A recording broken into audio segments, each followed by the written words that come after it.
मंत्री के विश्नोई की चाल में कांग्रेस नेता हरीश चौधरी और हेमाराम क्या फंस गए। मंत्री के चौधरी की ये जो रणनीति है क्या बीजेपी के लिए संजीवनी की तरह काम करेगी और कांग्रेस के नेता का जनाधार क्या खत्म करेगी। क्योंकि बात की जाए जिस तरह पहले स्टेप के अंदर कांग्रेस के नेता ने हार है वो मान ली है, तो मंत्री के विश्नोई की एक बड़ी जीत के तौर पर यहां देखा जाता है। परंतु जिस तरह बाड़मेर और बालोतरा की भौगोलिक स्थिति बदलने के बाद में यह कयास और चर्चा तेज हो चुकी थी कि हेमाराम चौधरी हो या फिर हरीश चौधरी हो या फिर कांग्रेस पार्टी के बाड़मेर के नेता को कमजोर करने की जो रणनीति थी ये बीजेपी की एक चाल थी। और इसमें बीजेपी के गुड़ामालानी विधायक और मंत्री के विश्नोई ने अपनी जो सीट है वो सिक्योर कर ली।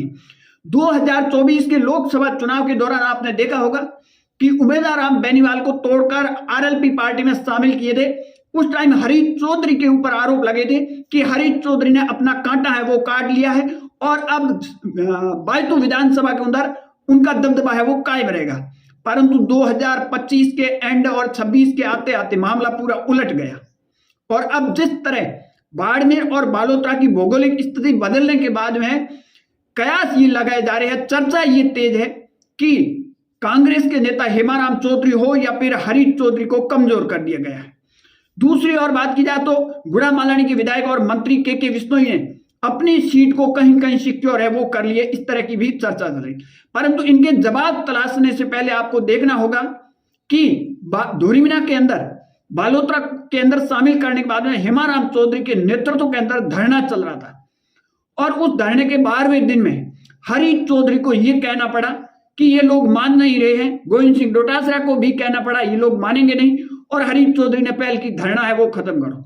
तो कहीं कहीं उसके बाद में बाजार वहां से एक बार फिर गर्म हुआ और कहा कि कांग्रेस नेता ने पहले स्टेप में ही हार मान ली है, तो बीजेपी के नेता की जो ये रणनीति है ये बीजेपी के लिए आने वाले चुनाव में एक संजीवनी की तरह काम करेगी। हालांकि करेगी या नहीं करेगी वो तो पंचायती राज चुनाव में पता चल जाएगा और उसके बाद में 28 के चुनाव आएंगे, 29 के चुनाव आएंगे, उसमें कहीं कहीं इसकी स्थिति है वो तो क्लियर हो जाएगी।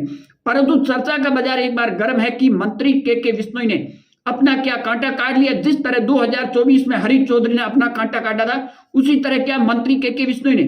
दूसरी ओर हेमाराम चौधरी के ऊपर भी कई लोगों ने आरोप लगाए कि वो चुनाव लड़ना नहीं चाहते हैं, वो राजनीतिक में नहीं है, तो उसके बावजूद धोरीमीना में क्यों धरना दिए। तो वहां हेमाराम का भी पलट कर जवाब दिया कि चुनाव में लड़ूं या ना लड़ूं और लड़ूंगा भी नहीं, परंतु लोगों के लिए तो मुझे जहां जरूरत पड़ी तो रात को 12 बजे मैं भी खड़ा रहूंगा। उसका बीजेपी के पास कोई तोड़ निकला न कोई जवाब था। परंतु अब चर्चा इस बात की ज्यादा तेज है, क्या कांग्रेस पार्टी को गुड़ामालानी और बायतू के अंदर बीजेपी ने कमजोर कर दिए। क्योंकि हाल में कल कैलाश चौधरी का बयान आया कि बायतू की, क्योंकि पहले बायतू पर चर्चा थी कि बायतू विधानसभा को खत्म करने की, परंतु कैलाश चौधरी ने कल बयान दिया है कि बायतू विधानसभा खत्म नहीं होगी, धोरीमीना की दूरी जरूर अधिक है, यहां तक ये बयान दिया।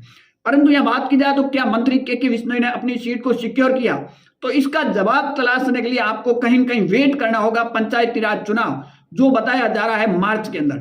हालांकि जब इस रैली के अंदर कई लोग शामिल हुए तो उन लोगों का भी ये आरोप है कि हमारे घर जो 2 भाइयों थे वो अलग अलग वार्ड में डाल दिए, अलग अलग सीमा में डाल दिए, इस तरह के भी आरोप कई लगा रहे थे। हालांकि मंत्री के विश्नोई को इसका कितना फायदा होगा या फिर अपनी सीट कितनी सिक्योर कर दी और कांग्रेस के नेता को कितना कमजोर किया, ये आने वाला आपको पंचायती राज चुनाव में इसका कहीं कहीं जवाब मिलेगा। हालांकि देखा जाए तो लोगों के अंदर नाराजगी है, कुछ लोग कैमरे के ऊपर या कुछ लोग बोल नहीं सकते, उनका भी कई रीजन हो सकते हैं। परंतु अब देखना होगा कि मंत्री के विश्नोई ने अपनी सीट को सिक्योर किया है तो पंचायती राज चुनाव के जो परिणाम आएंगे बीजेपी के पक्ष में आते हैं या कांग्रेस के, उससे आपको कहीं कहीं इसका नतीजा है वो सामने आ जाएगा। आपकी क्या राय है कमेंट सेक्शन जरूर देना। ज्यादा जानकारी के लिए हमारे यूट्यूब चैनल और फेसबुक पेज को जरूर फॉलो कीजिए।